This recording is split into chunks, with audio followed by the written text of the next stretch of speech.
میرے نہایت ہی واجب احترام معزز سامعین اکرام، السلام علیکم ورحمۃ اللہ وبرکاتہ۔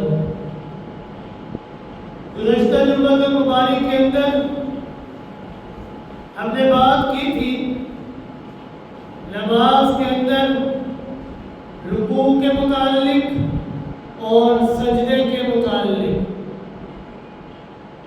کہ نماز کے اندر رکوع کس طرح کرنا ہے اور رکوع کے اندر پڑھنا کیا ہے اور سجدہ کس طرح کرنا ہے اور سجدے میں کیا پڑھنا ہے۔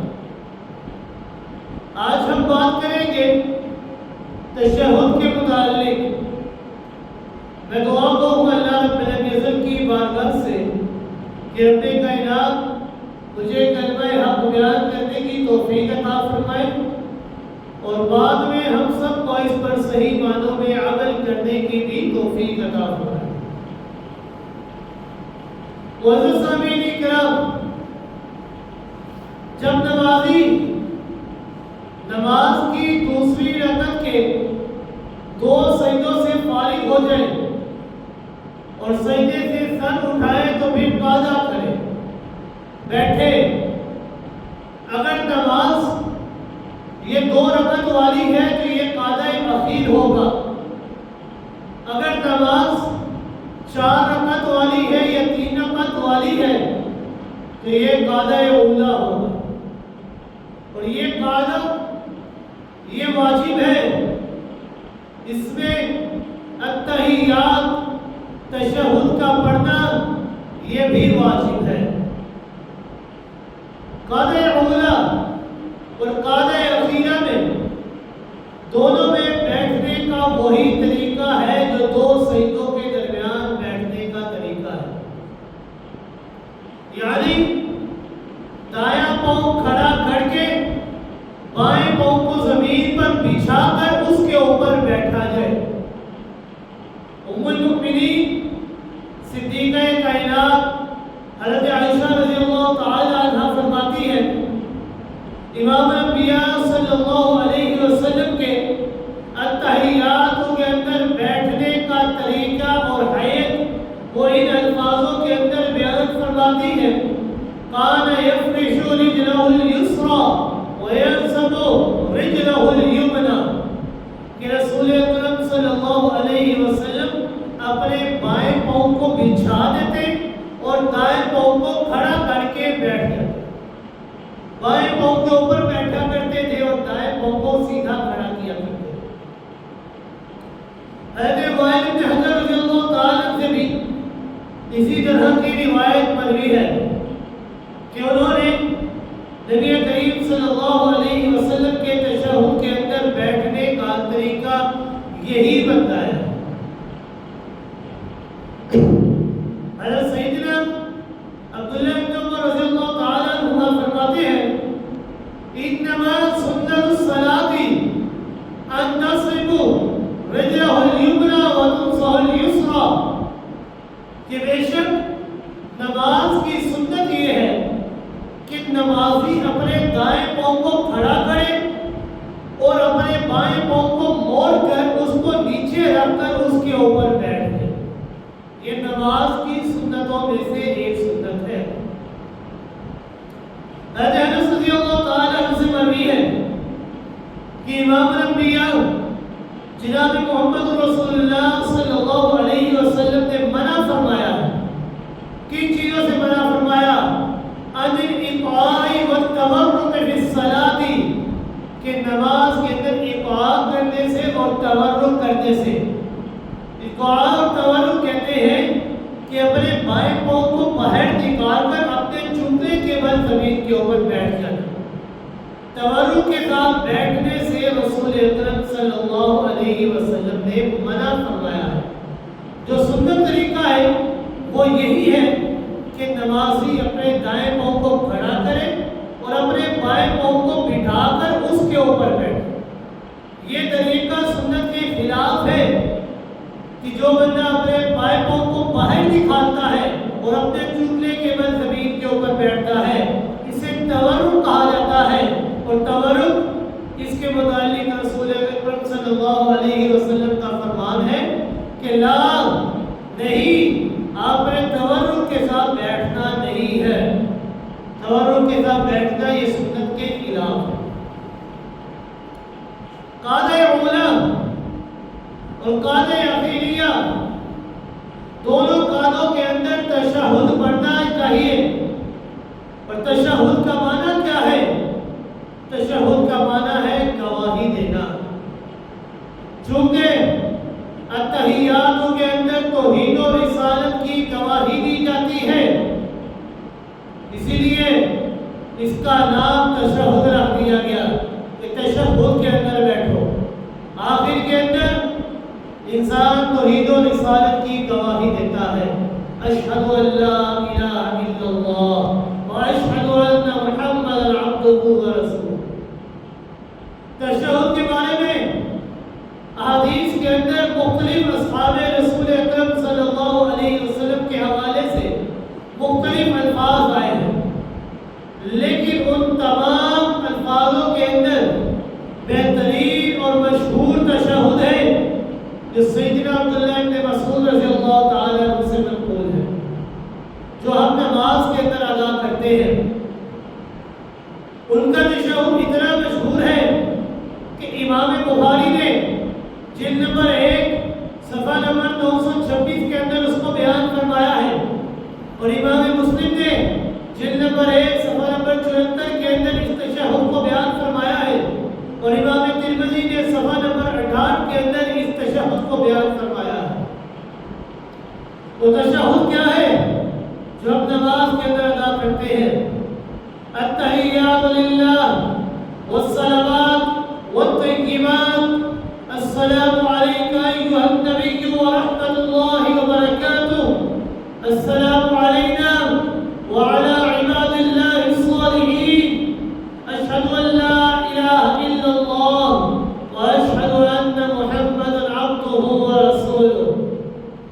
کہ انسان تشہد ادا کرتا ہے، کہتا ہے التحیات للہ والصلوات والطیبات، کہ میری تمام بدنی عبادتیں، میری تمام مالی عبادتیں، میری تمام قولی عبادتیں اگر ہیں تو کس کے لیے ہے؟ للہ، اکیلے اللہ کے لیے ہے۔ السلام علیکہ ایھا النبی ورحمۃ اللہ وبرکاتہ، سلام ہو آپ پر اے نبی کریم صلی اللہ علیہ وسلم، اللہ کی رحمتیں اور برکتوں کا نزول ہو آپ پر۔ السلام علینا وعلی عباد اللہ الصالحین، سلام ہو ہم پر اور دین اسلام کے اندر تمام نیک لوگوں کے اوپر بھی اللہ کی طرف سے سلامتیوں کا نزول ہو۔ اشہد ان لا الہ الا اللہ، میں گواہی دیتا ہوں کس بات کی؟ اللہ الہ الا اللہ، کہ اللہ تیرے علاوہ کوئی معبود نہیں، تو وحدہ لا شریک ہے، تو اکیلا ہے، تو تنہا ہے، تیرا کوئی ہمسر نہیں، تیرا کوئی بندے مقابل نہیں۔ واشہد ان محمد عبدہ ورسولہ، اور میں اس بات کی بھی گواہی دیتا ہوں کہ جناب محمد رسول اللہ صلی اللہ علیہ وسلم یہ اللہ رب العزت کے بندے اور اللہ رب العزت کے آخری نبی ہے۔ اللہ رب العزت نے جناب محمد رسول اللہ صلی اللہ علیہ وسلم کے اوپر نبوت کے دروازے کو ہمیشہ ہمیشہ کے لیے بند کر دیا ہے، اور آپ خاتم النبیین پیغمبر ہیں۔ اس تشہد کو تشہد اسی لیے کہا جاتا ہے کہ اس کے اندر ایک نمازی توحید و رسالت کی گواہی دیتا ہے، اللہ کو اپنا معبود اور جناب محمد رسول اللہ صلی اللہ علیہ وسلم کو خاتم النبیین پیغمبر مانتا ہے اور اللہ کا بندہ مانتا ہے۔ بعض علماء کرام نے لکھا ہے، ان کا خیال ہے کہ تشہد کے اندر پڑھے جانے والے یہ کلمات التحیات کے اندر جو یہ الفاظ ہم ادا کرتے ہیں نا، التحیات للہ والصلوات والطیبات، السلام علیک ایھا النبی ورحمۃ اللہ وبرکاتہ، السلام علینا وعلی عباد اللہ الصالحین، یہ کلمات یہ وہ وہی کلمات ہیں کہ جو شب معراج کے اندر اللہ رب العزت اور جناب محمد رسول اللہ صلی اللہ علیہ وسلم کے درمیان مکالمے کے اندر ادا کیے گئے تھے۔ اللہ رب العزت نے ان کلمات کو، ان الفاظوں کو نماز کے اندر پڑھنے کا حصہ بنا دیا، نماز کا حصہ بنا دیا۔ دونوں کے درمیان جو مابین مکالمہ تھا، اتنا عمدہ مکالمہ تھا کہ اللہ رب العزت نے اس مکالمے کو نماز کا حصہ بنا دیا۔ میں آپ حضرات کے سامنے اب ان الفاظ کی وضاحت اور تشریح کروں گا۔ اللہ رب العزت مجھے اس کی توفیق عطا فرمائے۔ نمازی سب سے پہلے کیا کہتا ہے؟ التحیات للہ۔ شب معراج کے اندر امام الانبیاء جناب محمد رسول اللہ صلی اللہ علیہ وسلم نے اللہ رب العزت کے حضور 3 تحفے پیش فرمائے۔ اللہ رب العزت کے سامنے 3 تحفے پیش فرمائے۔ کس نے؟ جناب محمد رسول اللہ صلی اللہ علیہ وسلم۔ کون سے 3 تحفے؟ پہلا التحیات للہ، دوسرا والصلوات للہ، تیسرا والطیبات للہ۔ التحیات للہ کا معنی ہے کہ میری تمام قولی عبادتیں اللہ رب العزت کے لیے ہے، یعنی جس عبادت کا تعلق یہ انسان کے قول اور زبان کے ساتھ ہے، جسے عربی کے اندر دعا کہا جاتا ہے، اردو کے اندر پکار کہا جاتا ہے، مصائب اور مشکلات میں گھر کر، دکھوں اور تکالیف کے اندر مبتلا ہو کر غائبانہ اس عقیدے سے پکارنا کہ میری پکار، میری التجا کو سن رہا ہے کون؟ اکیلا اللہ۔ اسے کیا کہتے ہیں؟ اسے کہتے ہیں قولی عبادت، کہ مسائل اور مشکلات کے اندر گھر کر تنہا پکارنا اللہ رب العزت کو کہ میری دعا کو، میری پکار کو سننے والا کون ہے؟ اکیلا اللہ۔ اسے کہتے ہیں قولی عبادت۔ اور یہ عبادت، یہ سب سے اعلیٰ قسم کی عبادت ہے، بلکہ امام الانبیاء جناب محمد رسول اللہ صلی اللہ علیہ وسلم نے اسے عبادت قرار دیا ہے۔ ارشاد فرمایا الدعاء هو العبادہ، کہ دعا پکار کرنا، دعا کرنا اللہ سے، یہ عبادت ہے۔ صرف اتنا ہی نہیں، آپ صلی اللہ علیہ وسلم نے فرمایا الدعاء مخ العبادہ، یہ پکارنا، اللہ کے سامنے دعائیں کرنا، یہ تمام عبادات کا مغز اور نچوڑ ہے۔ یعنی قولی عبادت یہ تمام عبادات کا مغز اور نچوڑ ہے۔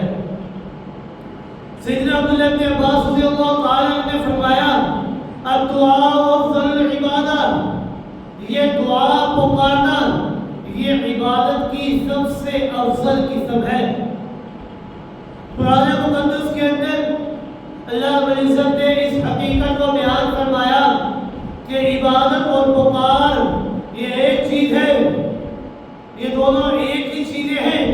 عبادت اور پکار یہ دونوں ایک ہی چیزیں ہیں، یہ ایک ہی شمار کی جاتی ہے۔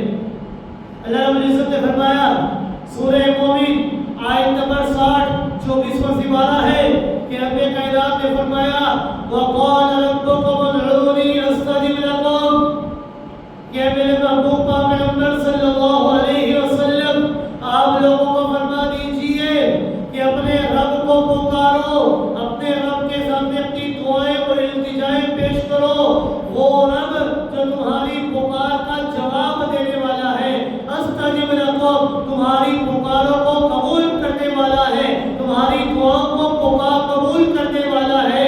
آگے اللہ رب العزت نے فرمایا ان الذین یستکبرون عن عبادتی سیدخلون جہنم داخرین، کہ وہ لوگ جو میری عبادت سے اعراض کرتے ہیں نا تو وہ یاد رکھیں سیدخلون جہنم داخرین، اب قریب میں اللہ رب العزت ان کو جہنم کے وہ قریب جہنم کے اندر داخل ہوں گے۔ ابھی اس آیت مبارکہ کے اندر ذرا غور و فکر کیجئے، ذرا توجہ دیجئے۔ رب کائنات نے کیا فرمایا؟ سورہ مومن ہے، آیت نمبر 60 ہے۔ سو آیت کے پہلے حصے کے اندر فرمایا وَقَالَ رَبُّكُمُ ادْعُونِي، کہ اپنے رب کو پکارو۔ دعا کا لفظ ذکر فرمایا ادعونی، مجھے پکارو، میرے سامنے دعائیں کرو۔ اب کون سا لفظ ہے؟ ادعونی، کہ مجھے پکارو۔ اور آیت مبارکہ کے آخری حصے کے اندر رب کائنات نے کون سا لفظ استعمال فرمایا؟ رب کائنات نے فرمایا ان الذین یستکبرون عن عبادتی۔ رب کائنات نے ان دعوتی نہیں فرمایا کہ جو بندہ میری دعا سے، میری پکار سے اعراض کرتا ہے، بلکہ رب کائنات نے فرمایا ان الذین یستکبرون عن عبادتی، کہ جو بندہ میری عبادت سے اعراض کرتا ہے۔ لوگوں کو سمجھانے کے لیے کہ لوگوں، دعا یہ عبادت ہے، پکار کرنا اکیلے رب کی یہ عبادت ہے۔ اس لیے اللہ رب العزت نے عبادت کا لفظ ذکر فرمایا۔ اس آیت مبارکہ سے یہ بات واضح ہو جاتی ہے، ثابت ہو جاتی ہے کہ مصائب اور مشکلات میں گر کر غائبانہ اس نظریے اور اس عقیدے سے پکارنا کہ وہ اللہ میری پکار کو سن رہا ہے، یہ عبادت ہے۔ اور عبادت یہ کس کی جاتی ہے؟ عبادت یہ صرف اور صرف اللہ رب العزت کی ہونی چاہیے۔ غیر اللہ کی عبادت یہ سراسر صریح شرک اور کبیر کفر ہے۔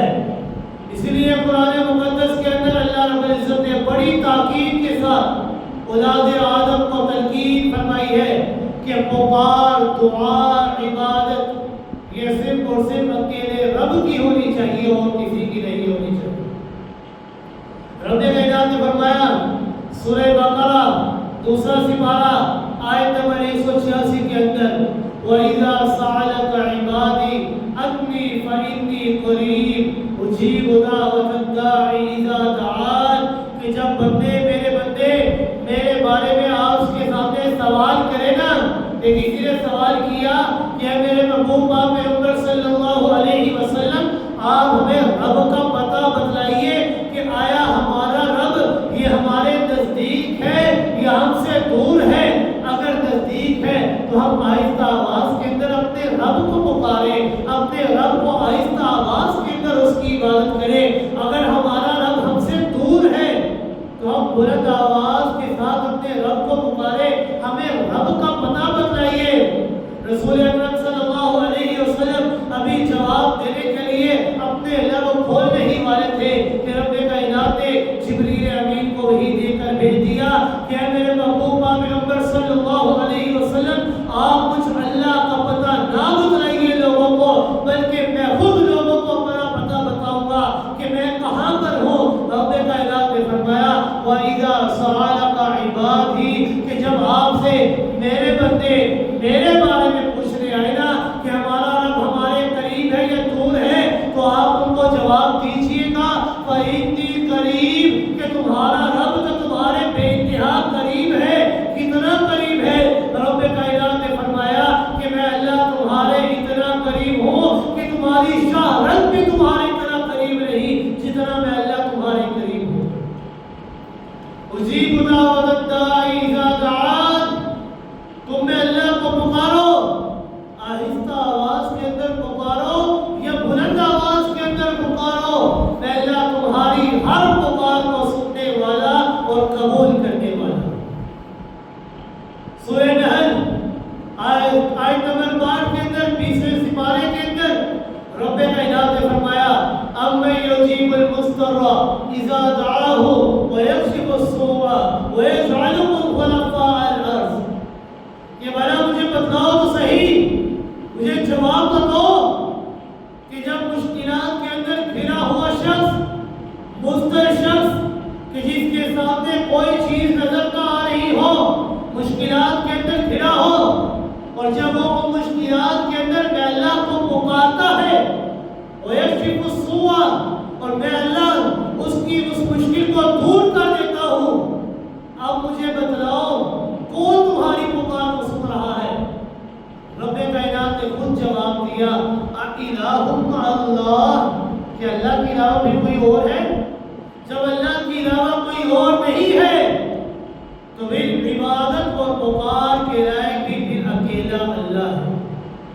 یہی نمازی کہتا ہے التحیات للہ، میری تمام قولی عبادتیں، میری تمام زبانی عبادتیں اگر ہے تو اکیلے اللہ کے لیے ہے اور کسی کے لیے نہیں. اللہ رب العزت نے فرمایا قرآن مقدس کے اندر وَلِلَّهِ الْأَسْمَاءُ الْحُسْنَى فَادْعُوهُ بِهَا، کہ جتنے بھی اچھے نام ہیں نا یہ سارے کے سارے نام اللہ کے ہیں.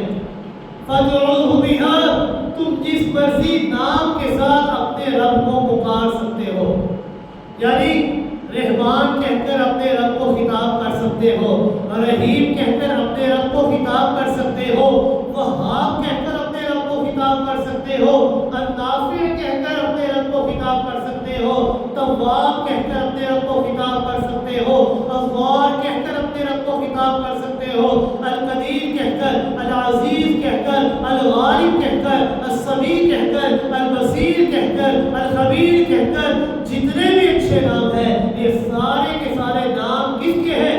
اللہ رب العزت کے ہیں. رب کائنات نے فرمایا وَلِلَّهِ الْأَسْمَاءُ الْحُسْنَى، تمام کے تمام اچھے نام اکیلے اللہ کے لیے ہیں. فَادْعُوهُ بِهَا، جو سا کام تمہیں اچھا لگے اس نام سے تم اپنے رب کو پکار سکتے ہو. السمیع کہہ کر پکارو کہ اللہ میری پکار کو سننے والا تو ہے، کیوں؟ السمیع تو ہے. البصیر کہہ کر پکارو کہ اللہ میرے حالات کو دیکھنے والا تو ہے. البصیر تو ہے، القدیر تو ہے، قادر تو ہے. جس مرضی نام سے اپنے رب کو پکارو. علامہ علوسی نے اپنی کتاب روح المعانی کے اندر لکھتے ہیں، وہ کہتے ہیں بِأَسْمَاءِ اللَّهِ لَا بِأَسْمَاءِ الْأَمْوَاتِ، یہ جتنے بھی اچھے نام ہیں نا یہ صرف اور صرف اللہ رب العزت کے لیے ہے، نہ کہ مردوں کے لیے. مردوں کو ان ناموں کے وسیلے سے نہ پکارو. اگر ان ناموں کے وسیلے سے پکارنا ہے تو اکیلے اللہ کو پکارو اور کسی کو نہ پکارو. سورہ بنی اسرائیل آیت نمبر 110 کے اندر اللہ رب العزت نے فرمایا قُلِ ادْعُوا اللَّهَ أَوِ ادْعُوا الرَّحْمَنَ أَيَّمَّا تَدْعُوا فَلَهُ الْأَسْمَاءُ الْحُسْنَى، تم اللہ کہہ کر پکارو یا رحمان کہہ کر پکارو. ایما تدعو فلہ الاسماء الحسنى، تم جس مرضی نام سے پکارو، لیکن پکارو تو کس کو پکارو؟ اکیلے اللہ کو. جس مرضی نام سے پکارو لیکن پکارنا ہے تو کس کو پکارنا ہے؟ اکیلے اللہ کو پکارنا. سورہ جن آیت نمبر 20 کے اندر امام الانبیاء جناب محمد رسول اللہ صلی اللہ علیہ وسلم کو حکم ہو رہا ہے کہ آپ اعلان کر دیجئے. اسی سورہ جن کے اندر آیت نمبر 18 کے اندر بھی کہا گیا ہے وَأَنَّ الْمَسَاجِدَ لِلَّهِ فَلَا تَدْعُوا مَعَ اللَّهِ أَحَدًا، کہ یہ ساری کی ساری مسجدیں یہ اکیلے اللہ کے لیے ہے. فَلَا تَدْعُوا مَعَ اللَّهِ أَحَدًا، ان مساجد کے اندر غیر اللہ کا نام نہ لیا کرو. ان مساجد کے اندر اگر پکارنا ہے تو اکیلے اللہ کو پکارو. کیوں؟ یہ مساجد یہ اللہ کا گھر ہے اور اللہ کے گھر کے اندر اللہ کے علاوہ کسی اور کا نام لیا جائے تو یہ کس طرح جائز ہو سکتا ہے؟ وَأَنَّ الْمَسَاجِدَ لِلَّهِ، یہ مساجد اکیلے اللہ کے لیے ہے.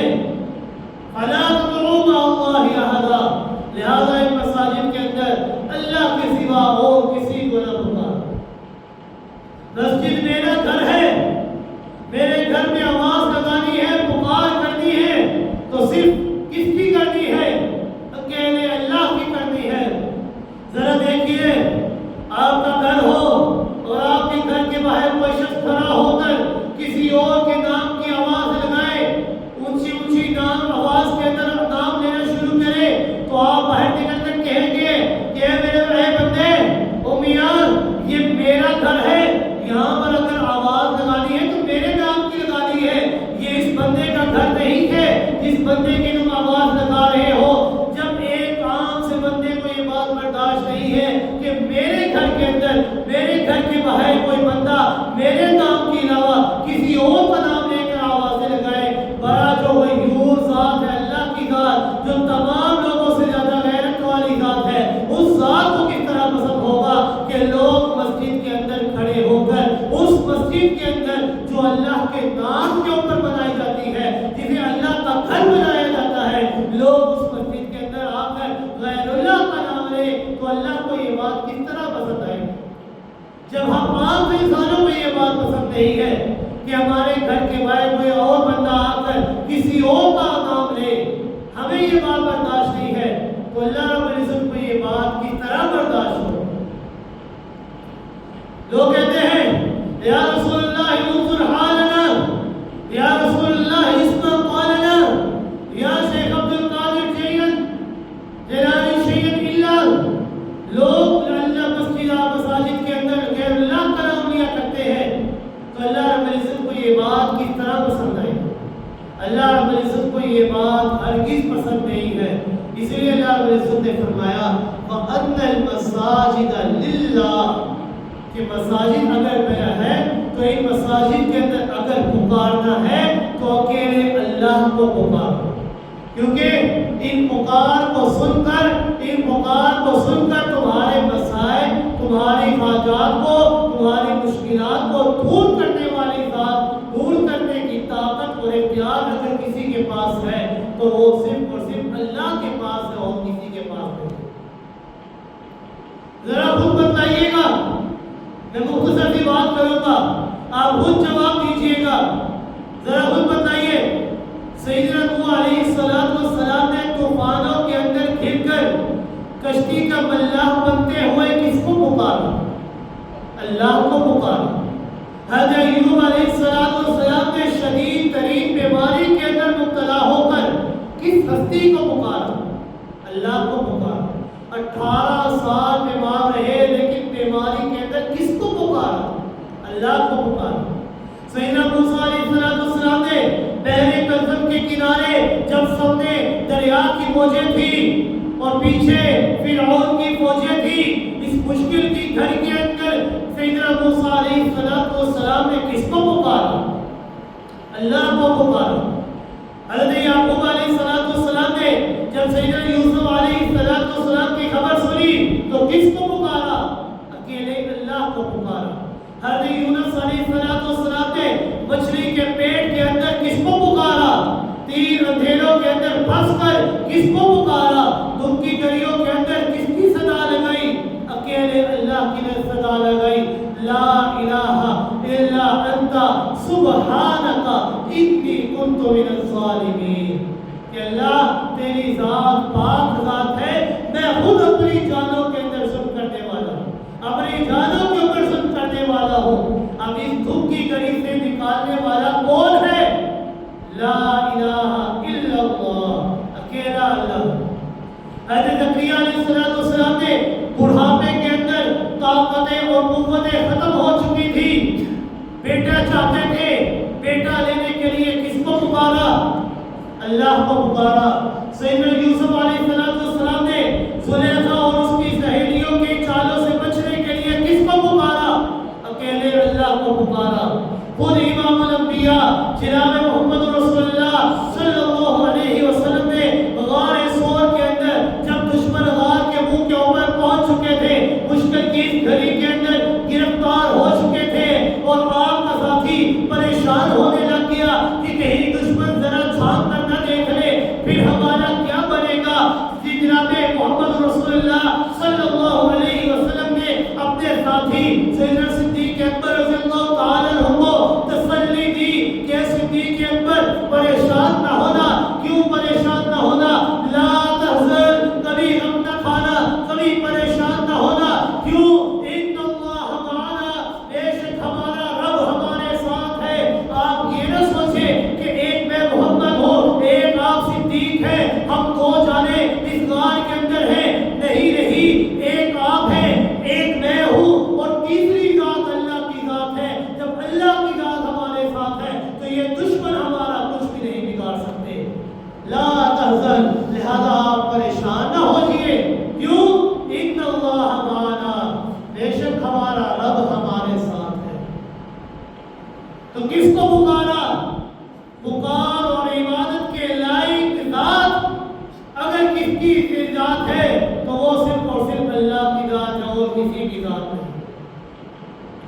نمازی بھی جب نماز پڑھتا ہے نماز کے اندر یہی کہتا ہے التحیات للہ کہ اللہ میری تمام زبانی عبادتیں میری تمام پوری عبادتیں اگر ہے تو صرف اور صرف اکیلے اللہ کے لیے. آگے نمازی کہتا ہے والصلوات للہ والصلوات للہ کہ اللہ میری تمام بدنی عبادتیں جس طرح میری زبانی عبادتیں قولی عبادتیں اکیلے اللہ کے لیے ہیں اسی طرح نمازی کہتا ہے والصلوات کہ اللہ میری تمام بدنی عبادتیں میری تمام جسمانی عبادتیں اگر ہے تو صرف اور صرف اللہ رب العزت کے لیے اور کسی کے لیے نہیں. یعنی جن عبادات کا تعلق یہ انسان کے وجود کے ساتھ جسم کے ساتھ ہے نماز کے اندر قیام کرنا نماز کے اندر رکوع کرنا یہ سجدہ کرنا تشہد کے اندر دو زانوں بیٹھ جانا بیت اللہ کا طواف کرنا ملتزم کے ساتھ چمٹنا حجر اسود کو بوسہ دینا مسجد کے اندر اعتکاف کرنا صفا مروہ کا مسعی کرنا یہ تمام عبادتیں ان کا تعلق انسان کے وجود کے ساتھ ہے. یہ تمام چیزیں انسان کے وجود کے ساتھ ادا ہوتی ہے. تو نمازی یہی کہتا ہے والصلوات للہ کہ اللہ جس طرح میری زبانی اور قولی عبادتیں تیرے لیے ہے نا اسی طرح میری بدنی عبادتیں بھی صرف اور صرف تیرے لیے. قرآن مقدس کے اندر اللہ رب العزت نے مختلف مقامات کے اوپر اسی بات کی تاکید کی ہے کہ لوگوں جس طرح زبانی اور قولی عبادتیں میں اللہ کے لیے ہیں اسی طرح بدنی عبادتیں بھی میں اللہ کے لیے ہونی چاہیے. سورہ حج آیت نمبر 77 کے اندر رب کائنات نے فرمایا یا ایھا الذین آمنوا ارکعوا واسجدوا واعبدوا ربکم کہ اے ایمان والو رکوع اور سجدہ کرتے رہو اور اپنے پروردگار کی عبادت کرتے رہو. اب کون سے بات بیان فرمائے ارکعوا واسجدوا رکوع اور سجدہ کرتے رہو واعبدوا ربکم اور اپنے رب کی عبادت کرتے رہو. یعنی جن عبادات کا تعلق یہ انسان کے وجود کے ساتھ ہے انسان کو چاہیے وہ تمام عبادات اکیلے اللہ کے لیے ہونی چاہیے غیر اللہ کے لیے نہیں. سیدنا سلیمان علیہ السلام کے دربار کے اندر سیدنا سلیمان علیہ السلام یہ ہدہد پرندے کی تفتیش کرتے لگے تو ہدہد پرندے نے توحید سے لبریز اور دلائل سے مزین ایک تقریر پیش کی اور کہنے لگا وجدتها وقومها يسجدون للشمس من دون الله کہ سلیمان علیہ السلام میں نے ملکہ بلقیس کو دیکھا ہے میں نے ان کی قوم کو دیکھا ہے کہ وہ اللہ کو چھوڑ کر سورج کا سجدہ کیا کرتے ہیں اور آپ کو اس کی بات کے بارے میں علم نہیں ہے. حالانکہ ہدہد پرندے نے آگے دلیل دی کہنے لگا نہیں وہ سورج کی سجدہ کرتے ہیں ان کو یہ نہیں کرنا چاہیے بلکہ سجدہ کرے تو اکیلے اللہ کے لیے کرنا چاہیے. اللہ یسجد للہ الذی یخرج الخبء فی السماوات والارض ویعلم ما تخفون وما تعلنون کہ وہ اس اللہ کا سجدہ کیوں نہیں کرتے اس اللہ کا جو آسمان و زمین کی پوشیدہ اور چھپی ہوئی چیزوں کو باہر نکالتا ہے. اس اللہ کا سجدہ کیوں نہیں کرتے یعلم السر یعلم ما تخفون وما تعلنون کہ جو چیزیں تم اپنے دلوں کے اندر چھپاتے ہو اور جو چیزیں تم ظاہر کرتے ہو وہ رب کی ذات ایسی ذات ہے کہ وہ ہر چیز کو جان لیتی ہے. چاہے تم ان رازوں کو اپنے سینوں کے اندر چھپائے رکھو اللہ ان تمام رازوں سے واقف ہے. چاہے ان رازوں کو باہر نکال لو اللہ ان چیزوں کو بھی واقف ہے ان چیزوں کو بھی جاننے والا ہے. ہدہد پرندے نے توحید سے لبریز تقریر کی کہ وہ سورج کا سجدہ کرتے ہیں اس اللہ کا سجدہ کیوں نہیں کرتے کہ جو زمین کی پوشیدہ چیزوں کو باہر نکال دیتا ہے اور جو چیزیں تم چھپاتے ہو ظاہر کرتے ہو ہر چیز کو جاننے والا ہے. ہدہد پرندے نے اللہ رب العزت کی دو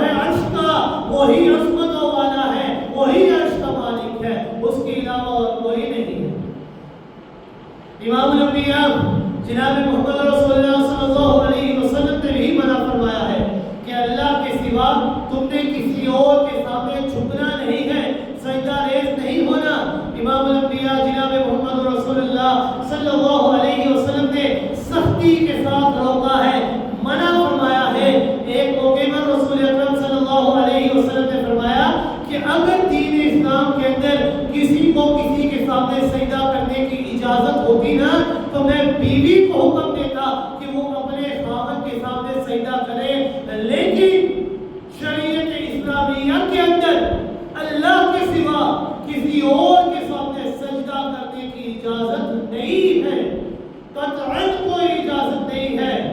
رسول اکرم صلی اللہ علیہ وسلم نے فرمایا لعن اللہ اليہود والنصارى اتخذوا قبور انبیائہم مساجدا۔ آپ صلی اللہ علیہ وسلم نے اپنی وفات سے پہلے بڑے سخت لہجے کے اندر اعلان فرمایا کہ اللہ رب العزت کی لعنت ہو یہودیوں کے اوپر، عیسائیوں کے اوپر۔ کیوں؟ اتخذوا قبور انبیائہم مساجدا، کہ انہوں نے انبیاء کی قبروں کو مساجد بنا دیا۔ مساجد کا معنی یوں کر لیں کہ جنہوں نے اپنے نبیوں کی قبروں کو مسجدیں بنا لیا، یعنی جو کام مسجدوں کے اندر کرنے چاہیے تھے انہوں نے وہ کام انبیاء کی قبروں کے اوپر جا کر کیے۔ کون سے کام؟ مسجد مساجد کو پختہ ہونا چاہیے تھا، انہوں نے انبیاء کی قبروں کو پختہ بنا لیا۔ مساجد کے اندر چراغ اور دیے چلنے چاہیے تھے، انہوں نے انبیاء کی قبروں کے سرہانے دیے اور چراغ جلا دیے۔ غلاف یہ کعبۃ اللہ کے اوپر چڑھانا چاہیے تھا، مگر انہوں نے چادریں اور پھولوں کی چادریں انبیاء کی قبروں کے اوپر ڈال دی۔ چومنا بیت اللہ کے کنویں کے اندر لگے ہوئے حجر اسود کو چاہیے تھا، اور چمٹنا یہ بیت اللہ کے سینے کے اوپر لگے ہوئے منتظم کے ساتھ ہونا چاہیے تھا، مگر انہوں نے انبیاء کی جانیوں کو جا کر سینے سے لگا لیا، ان کو بوسے دینا شروع کر دیا۔ اعتکاف بیٹھنا یہ مسجدوں کے اندر تھا، انہوں نے مجاورت کی انبیاء کی قبروں پر طواف کرنا تھا بیت اللہ کا، لیکن انہوں نے بار بار جا کر انبیاء کی قبروں کے پھیرے دیے۔ یہ ہے انبیاء کی قبروں کو مزار بنا لینا، مسجد بنا لینا، اور رسول اکرم صلی اللہ علیہ وسلم کا فرمان ہے لعن اللہ اليہود والنصارى اتخذوا قبور انبیائہم مساجدا، کہ اللہ کی لعنت ہے ان یہودیوں کے اوپر، ان عیسائیوں کے اوپر۔ کیوں؟ کیونکہ انہوں نے انبیاء کی قبروں کو پختہ بنا لیا، مساجد بنا لیا، وہاں پر جا کر چراغ چڑھائے، وہاں پر جا کر چادریں چڑھائی، وہاں پر جا کر پھولوں کی چادریں چڑھائی، وہاں پر جا کر چکر لگانے لگے، وہاں کی جادیوں کے جا کر بوسے لگانے لگے۔ جو کام مساجد کے تھے وہی کام جا کر قبروں کے ساتھ کرنے لگے۔ رسول اکرم صلی اللہ علیہ وسلم نے فرمایا لعن اللہ، اللہ کی ابدی لعنت ہو ان لوگوں پر کہ جنہوں نے انبیاء کی قبروں کو مساجد بنا۔ اب دو لوگ یہ کہتے ہیں کہ ہم لوگوں کی قبروں کے اوپر جاتے ہیں، وہاں پر جا کر ہم سجدہ کرتے ہیں، لیکن سجدے کے اندر جا کر جب ہم وہاں پر جاتے ہیں سجدے تعظیمی کرتے ہیں۔ سجدہ تو تب بنتا ہے جب ہم سجدے کے اندر سبحان ربی الاعلیٰ پڑھیں، لیکن یہ بات یاد رکھیے گا کہ سجدہ اس چیز کا نام نہیں ہے کہ انسان سجدے کے اندر یہ پڑھے سبحان ربی الاعلیٰ سبحان ربی الاعلیٰ۔ سجدہ نام ہے ماتھے کو زمین کے اوپر رکھ دینا، چاہے اس کے اندر تسبیح پڑھی جائے یا نہ پڑھی جائے۔ سجدہ نام ہے ماتھے کو زمین کے اوپر رکھ دینا۔ اگر انسان اپنے ماتھے کو زمین کے اوپر رکھ دیتا ہے، چاہے سبحان ربی الاعلیٰ پڑھے یا نہ پڑھے، چاہے قبروں کے اوپر جا کر پڑھے، چاہے کسی اور کے سامنے کرے، تو یہ اس کا سجدہ کہلائے گا، یہ سجدہ ہوگا۔ اور رسول اکرم صلی اللہ علیہ وسلم نے فرمایا کہ اللہ رب العزت کے علاوہ شریعت اسلامیہ کے اندر کسی اور کے سامنے یہ سجدہ جائز نہیں ہے۔ شریعت اسلامیہ کے اندر سجدہ یہ اگر جائز ہے تو صرف اللہ کے لیے اور کسی کے لیے نہیں۔ نمازی کیا کہتا ہے؟ التحیات للہ، کہ اللہ میری تمام قولی عبادتیں، میری تمام زبانی عبادتیں صرف تیرے لیے ہیں۔ والصلوات، اے اللہ میری تمام بدنی عبادتیں اگر ہیں تو صرف اور صرف تیرے لیے ہیں اور کسی کے لیے نہیں ہے۔ آگے نمازی کہتا ہے والطیبات، کہ اللہ جس طرح میری زبانی عبادت تیرے لیے، میری بدنی عبادت تیرے لیے، اسی طرح اللہ میری مالی عبادت بھی تیرے لیے ہے، کیونکہ یہ مال جو میں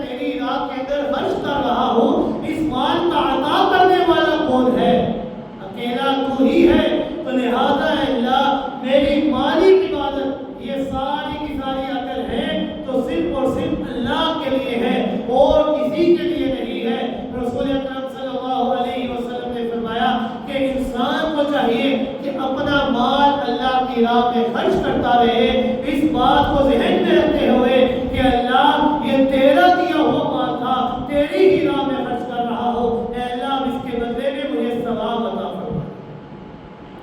یہ نظر و نیاز کرنا کہ اگر انسان کسی مشکل کے اندر گرفتار ہے، یہ نظر مان لیتا ہے، منت مان لیتا ہے کہ اللہ اگر تو اس مشکل کو مجھ سے دور کر دے گا تو میں اتنے پیسے تیری راہ کے اندر خرچ کروں گا، میں مسجد کے اندر خرچ کروں گا، تو یہ نظر اور منت جائز ہے۔ لیکن اگر کوئی انسان غیر اللہ کے نام کی نظر و نیاز کرتا ہے کہ اگر میری مشکلات کو تو نے دور کر دی تو میں تیرے نام پر اتنے پیسے خرچ کروں گا، اتنا مال خرچ کروں گا، تو یہ جو غیر اللہ کے نام کی نظر و نیاز ہے یہ دین اسلام کے اندر ناجائز ہے۔ رسول اکرم صلی اللہ علیہ وسلم کا فرمان ہے النذر عبادت، یہ نظر ماننا، منت ماننا، یہ نظر ماننا یہ عبادت ہے۔ والعبادت لغیر اللہ شرک صریح وکفر کبیر، اور یہ عبادت یہ غیر اللہ کے لیے شرک صحیح ہے اور کفر کبیر ہے، کہ جو بندہ یہ عبادت غیر اللہ کی نام پر کرتا ہے تو گویا کہ وہ انسان شرک کرنے والا ہے، وہ بندہ کفر کے اندر داخل ہونے والا ہے۔ رسول اکرم صلی اللہ علیہ وسلم کا فرمان ہے النذر لغیر اللہ حرام لأنه من انواع الكفر لأن هذا عبادة والعبادة لغیر اللہ کفر، کہ نظر یہ غیر اللہ کے لیے حرام ہے کیونکہ یہ اس کی بہت ساری اقسام ہے اور یہ عبادت کے اندر شامل ہوتی ہے، اور یہ عبادت یہ غیر اللہ کے لیے حرام ہے۔ یہ نظر و نیاز کرنا، منت ماننا یہ اگر جائز ہے تو صرف اللہ کے نام کے اوپر جائز ہے، غیر اللہ کے نام کے اوپر جائز نہیں ہے۔ رسول اکرم صلی اللہ علیہ وسلم کا فرمان ہے ان الذین تدعون من دون اللہ لن یخلقوا ذبابا ولو اجتمعوا له، کہ جو بندہ اللہ کے سوا غیر اللہ کو پکارتا ہے ان کی حالت کیا ہے کہ اگر کوئی مکھی ان کے سالن سے تھوڑا سا سالن بھی چھین کر لے جائے گا تو ان کے پاس تو اتنی بھی طاقت نہیں کہ اس مکھی سے چھینا ہوا سالن بھی واپس دے سکے، ان کے پاس اتنی طاقت نہیں۔ ما یملکون من قطمیر، کہ کھجور کی گٹلی کے اوپر جو چھوٹا سا چھلکا ہوتا ہے نا، ان کے پاس وہ چھلکے کو بنانے کی بھی طاقت نہیں ہے۔ یہ ساری کائنات کے لوگ مل کر ایک ادنا سی مکھی کو بھی پیدا نہیں کر سکتے، تو پھر نظر و نیاز کے لائق کون ہوگا؟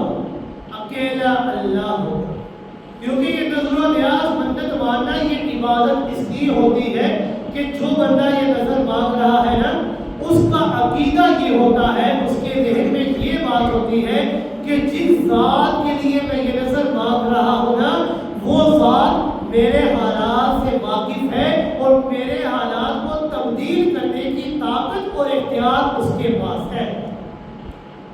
یہ عقیدہ ہوتا ہے نظر ماننے والے کا، یہ بات اس کے ذہن میں ہوتی ہے، اور تمام لوگوں کے حالات سے واقف اور تمام لوگوں کے حالات کو تبدیل کرنے کا اختیار اور طاقت اگر کسی کے پاس ہے تو وہ صرف اور صرف اللہ رب العزت کے پاس ہے اور کسی کے پاس نہیں۔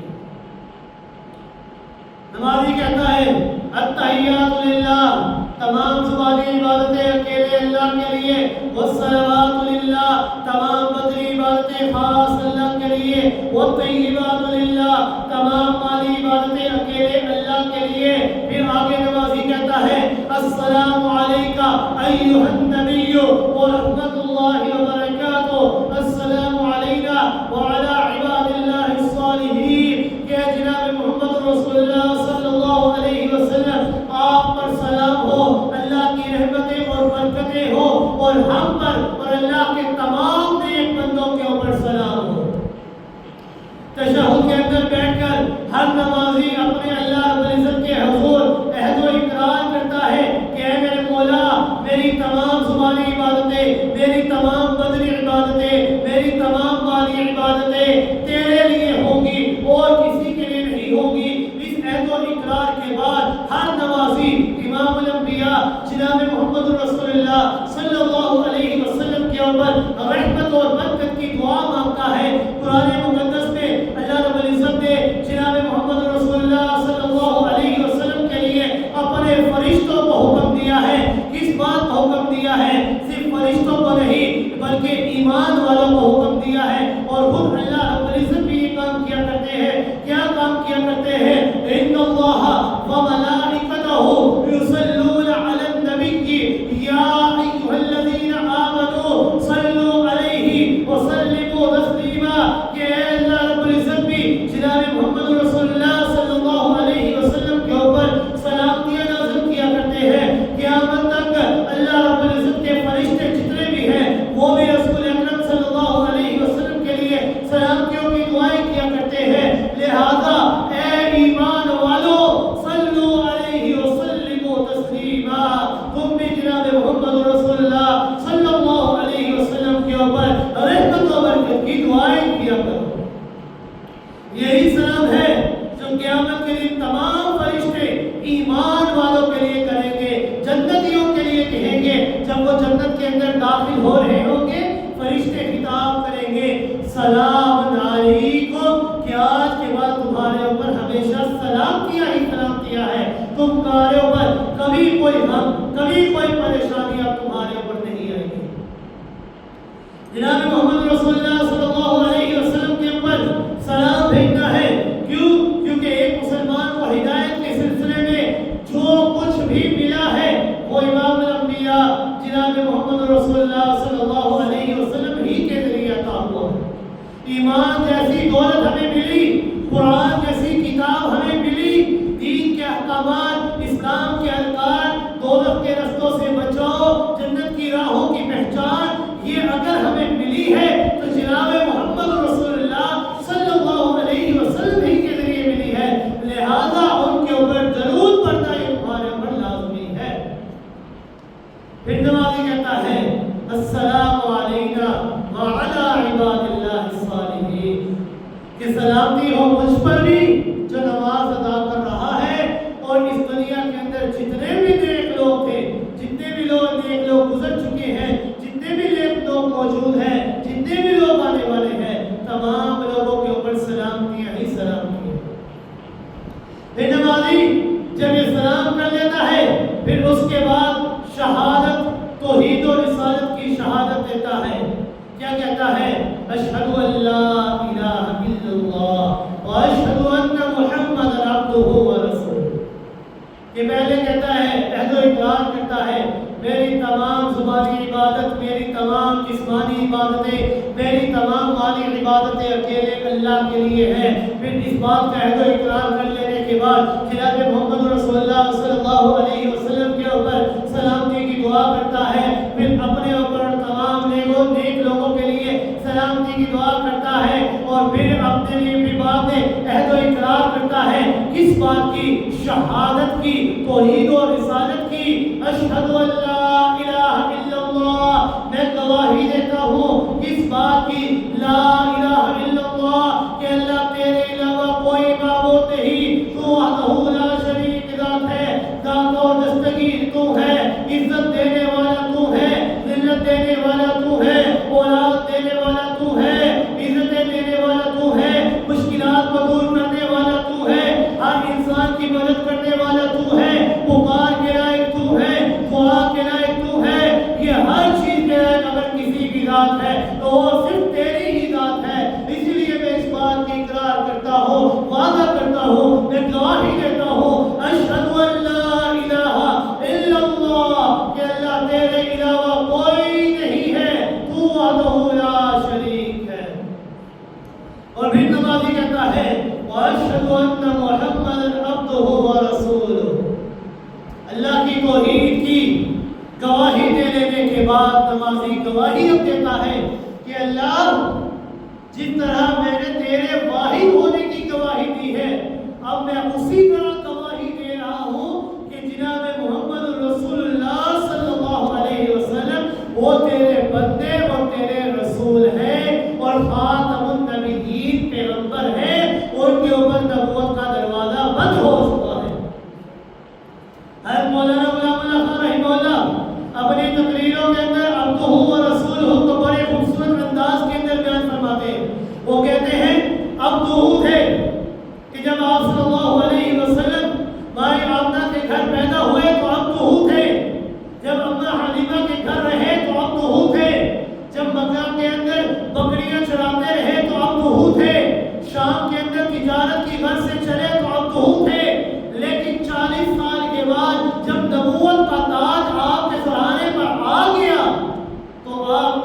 ہو نہیں بلکہ رسول ہو بن کے، کہ آپ اللہ کے بندے تو تھے ہی تھے، لیکن 40 سال کے بعد جب اللہ رب العزت نے نبوت کا تاج آپ کے سر پر رکھ دیا تو آپ اب رسول بن گئے، کہ آپ کے بعد اللہ رب العزت نے نبوت کے دروازے کو ہمیشہ ہمیشہ کے لیے بند کر دیا۔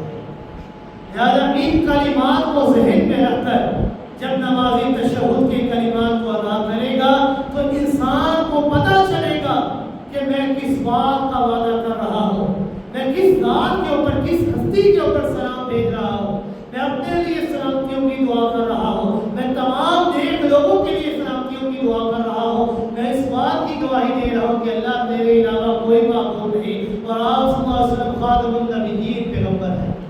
ذرا مختصر سا ترجمہ سن لیجیے دوبارہ، التحیات للہ والصلوات والطیبات، کہ میری تمام زبانی عبادتیں اللہ کے لیے، میری تمام جسمانی عبادتیں اللہ کے لیے، میری تمام مالی عبادتیں اللہ کے لیے۔ السلام علیکہ ایھا النبی ورحمۃ اللہ وبرکاتہ، اے جناب محمد رسول اللہ صلی اللہ علیہ وسلم، آپ کے اوپر اللہ کی رحمتیں اور برکتوں کا نزول ہو۔ السلام علینا وعلی عباد اللہ الصالحین، اور جو نمازی نماز پڑھ رہا ہے نا وہ اپنے لیے بھی دعا کرتا ہے کہ ہم پر اللہ کی طرف سے سلامتیوں کا نزول ہو۔ السلام علینا، ہم پر سلامتیوں کا نزول ہو، وعلی عباد اللہ الصالحین، اور صرف نمازی کے اوپر نہیں بلکہ جتنے بھی نیک لوگ ہیں تمام نیک لوگوں کے اوپر سلامتیاں ہی سلامتیاں ہو۔ اشہد ان لا الہ الا اللہ، میں گواہی دیتا ہوں کہ اللہ تیرے علاوہ کوئی معبود نہیں، تو وحدہ لا شریک ہے، واشہد ان محمد عبدہ